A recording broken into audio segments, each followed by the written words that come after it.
प्रतिदिन की तरह ही इच्छापुर गांव में सब चाय की दुकान पर मौजूद है। सुखुदा, आज इतनी देर हो गई, शंभुदा अभी तक नहीं आया, क्यों? ठीक कह रहा है, शंभुदा तो इतनी देर नहीं करता। कहीं तबीयत तो खराब नहीं हो गई? क्या पता, आदमी अकेला अकेला रहता है, चिंता होती है। शंभुदा के बिना हमारी शाम की बैठकी एकदम फीकी लगती है। आदमी इतना अच्छा सबके साथ घुल मिल जाता है, कुछ कहने की जरूरत ही नहीं। और क्या, बस इतना ही।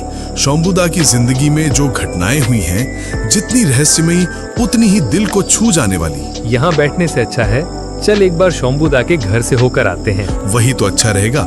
इंसान ने हमारे दिल में ऐसी जगह बना ली है कि एक दिन ना देखे तो अजीब लगता है। राजेश और बिजेन दोनों ये बातें कर ही रहे थे, तभी चाय वाला केसरी बोल पड़ा, तुम लोग शंभुदा के घर से ही घुमाओ और ये लो साथ में चाय ले जाओ। शाम के वक्त अदरक तेज पत्ते की चाय पीना उनकी आदत है। हाँ, सही कह रहे हैं। तुम्हारे हाथ की चाय पिए बिना शंभुदा की शाम नहीं होती। राजेश और बिजेन अदरक और तेज पत्ते की चाय लेकर शंभुदा के घर की ओर निकल पड़े। करीब 10 मिनट चलकर जब शंभुदा के घर पहुंचे, देखा कि वहां अंधेरा है। शंभुदा का घर तो अंधेरे में है। शाम के वक्त लालटेन तक नहीं जलाया। ओह, शंभुदा, दरवाजा खोलो।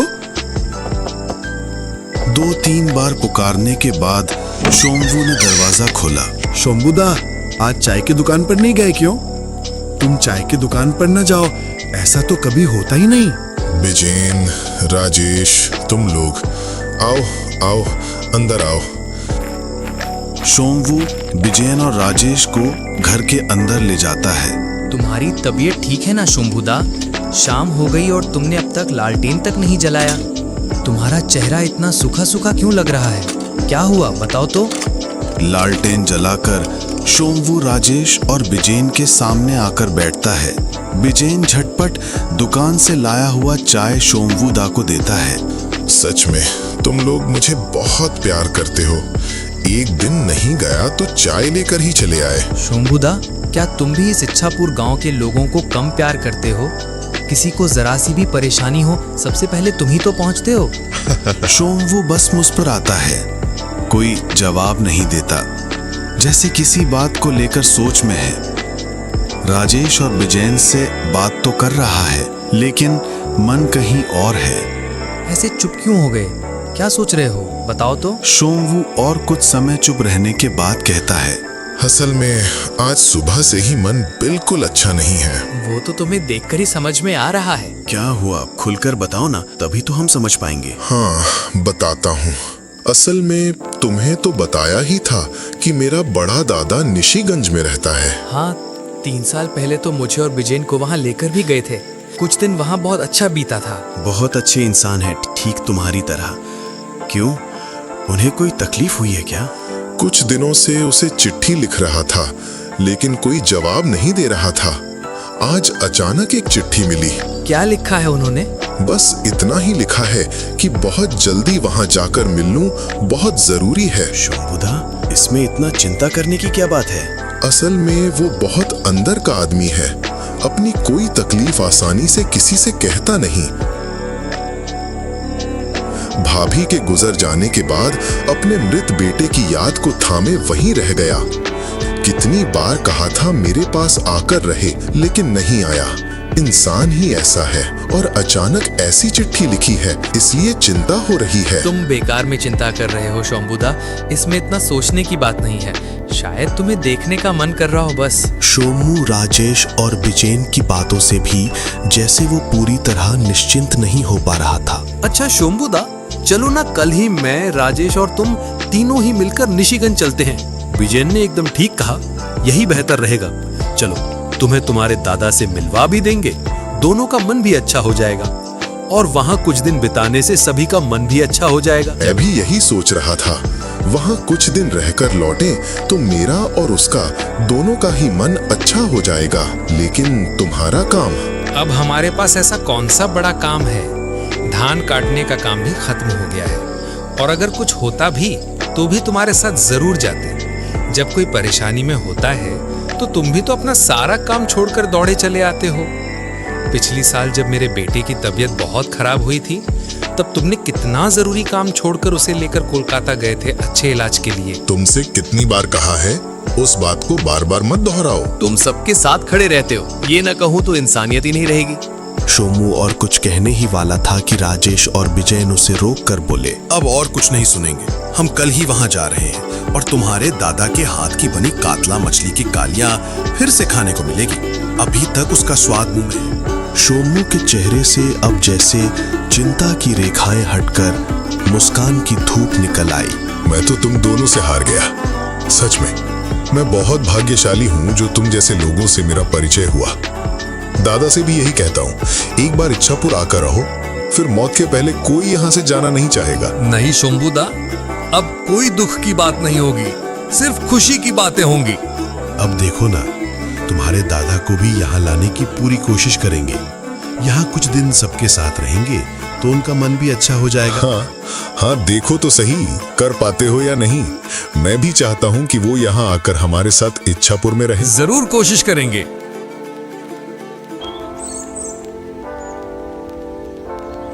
अगले दिन सुबह सुबह ही शंभू, राजेश और विजेन निशिगंज की ओर रवाना हो गए। शंभू के मन में बहुत खुशी, आखिरकार दादा से मुलाकात जो होगी। दादा के पसंदीदा रसगुल्ले और साथ में धोती पंजाबी भी साथ ले लिया। राजेश और विजेन बस अपने शंभूदा को ही देखते जा रहे थे। जहां आजकल कम उम्र के सगे भाइयों के बीच भी इतना अच्छा रिश्ता नहीं होता, वहां इतनी उम्र हो जाने के बाद भी शंभूदा और उनके दादा, जो एक ही माँ के बेटे भी नहीं, उनके बीच इतना गहरा रिश्ता, वो देखने जैसा। सियालदा स्टेशन से गेदे लोकल पकड़कर निशिगंज की ओर रवाना हुए। दोपहर के बाद से ही जोरदार बारिश शुरू हो गई थी। ट्रेन की खिड़की से खेत, छोटे छोटे गांव, पोखर, ये सब जैसे और भी सुंदर लगने लगे थे।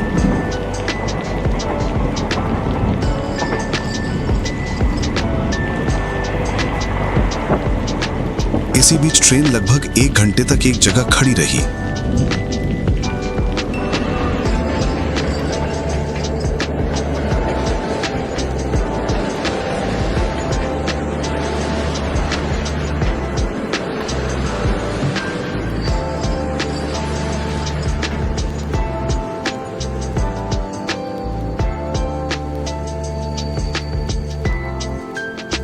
जब तीनों निशिगंज स्टेशन पर पहुंचे तब तक शाम हो चुकी थी। ट्रेन तीनों को उतारकर अंधेरे क्षितिज में पल भर में विलीन हो गई।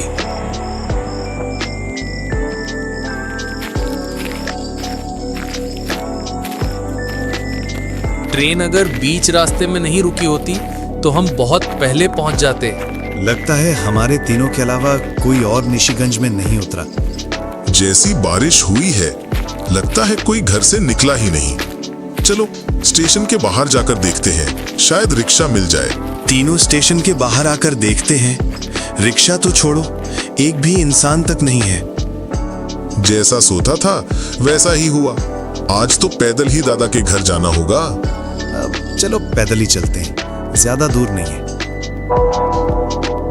मेरे लिए तुम लोगों को तकलीफ हो रही है। इतनी दूर आए, ऊपर से अब पैदल भी चलना पड़ रहा है।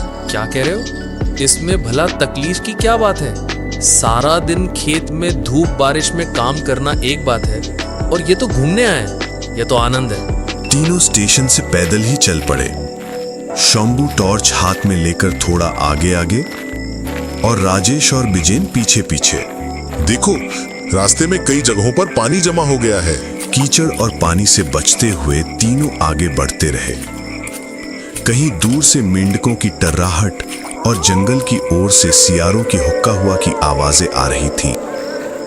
तीनों थोड़ा और आगे बढ़े, तभी उन्हें लगा जैसे अंधेरे में कोई उनके पीछे आ रहा है। जमे हुए पानी में किसी के कदमों की आवाज सुनाई दे रही थी।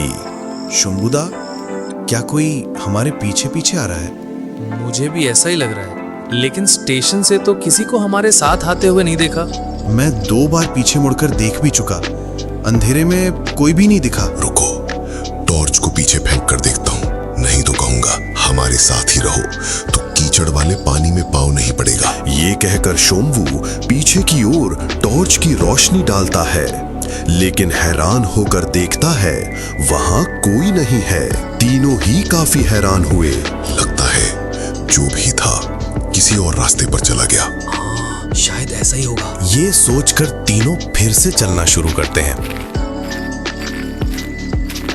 कुछ ही दूर चलते ही फिर वही आवाज, किसी के पानी में पांव रखने की। और इस बार तो ऐसा भी लग रहा था कि जो भी आ रहा है वो तीनों के बिल्कुल पीछे ही है। एक बार तो बिजेन को किसी की ठंडी सांस तक महसूस हुई। रास्ते पर चलते चलते तीनों ये भी नोटिस करते हैं कि निशिगंज के हर एक घर अंधेरे में डूबे हुए हैं, जैसे वहां कोई है ही नहीं। ये क्या, सब इतने जल्दी सो गए क्या? मैं भी यही देखकर हैरान हूं। जल्दी जल्दी पैर चलाओ, ये जगह मुझे ठीक नहीं लग रही। तीनों ने साफ साफ सुना अंधेरे में डूबे घरों के भीतर से हंसी की आवाज, कोई फुसफुसाकर कुछ कह रहा हो जैसे। तेजी से कदम बढ़ाते हुए तीनों पहुंचे शोम्वू के दादा के घर। दादा के घर के पास आकर देखते हैं वही हाल, घर अंधेरे में डूबा हुआ। शोम्वू आगे बढ़कर दरवाजा खटखटाने ही वाला था कि ठीक उसी समय दरवाजा खुल गया। तुम लोग आ ही गए, आओ अंदर आओ। तीनों ही काफी हैरान हुए। दादा पहले से जान रहे थे कि वो लोग अभी पहुंचने वाले हैं। शोम्वू दादा को देखते ही कुछ और सोच ही नहीं पाया। पांव छूकर प्रणाम किया और गले से लगा लिया। और तभी शोम्वू का शरीर जैसे सिहर उठा। ये क्या, दादा का शरीर बहुत ही ठंडा है। राजेश और बिजेन भी प्रणाम करते हुए वही चीज महसूस करते। आओ अंदर आओ, बैठो यहाँ। दादा, क्या आपकी तबीयत ठीक नहीं है? आपका चेहरा कैसा हो गया है? कितनी बार कहा था मेरे साथ इच्छापुर में चलो, देखना कितना अच्छा लगेगा, लेकिन नहीं, आप यहीं लेना चाहते थे। नहीं रे, अब किसी और जगह जाने का समय आ गया है। तेरे इंतजार में ही था। क्या मतलब? बताऊंगा, सब बताऊंगा। अच्छा, बाकी बात बाद में होगी। देखो तुम्हारे लिए क्या लाया हूं, रसगुल्ला, धोती, पंजाबी। दादा कुछ समय तक बस उन चीजों को देखते रहते हैं।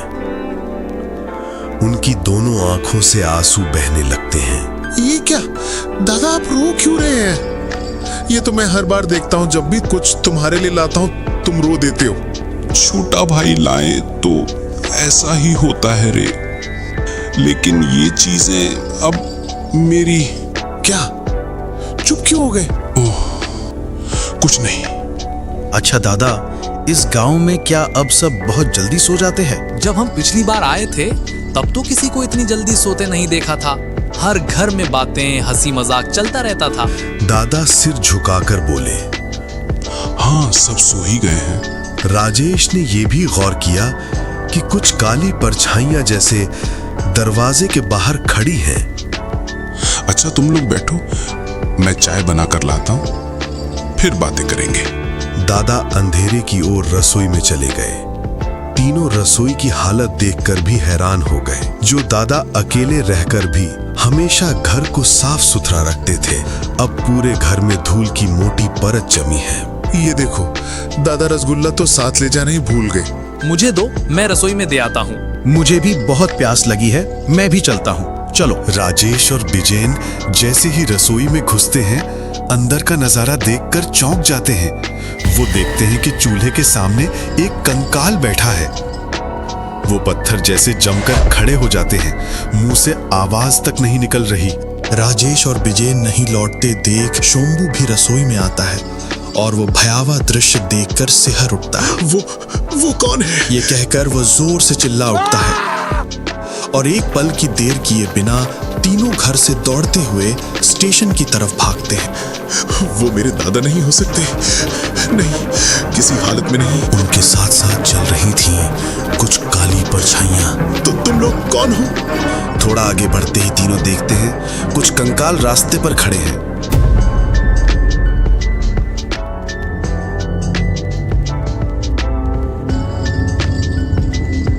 एक कंकाल आगे बढ़ता है बिल्कुल शोम्वू के सामने।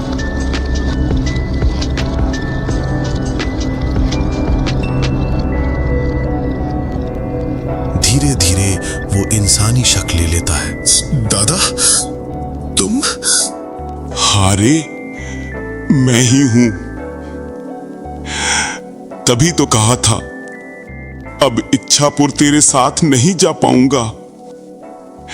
असल में इस गांव में अब कोई भी जिंदा नहीं है, यहां तक कि मैं भी नहीं।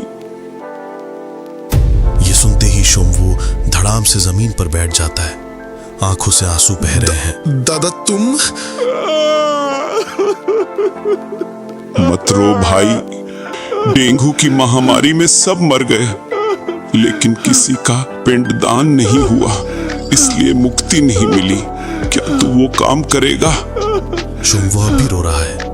राजेश और बिजेन शोम्वू को संभालने की कोशिश करते हैं। भाई, हर किसी को मरना ही होता है। शायद मेरी उम्र इतनी ही थी।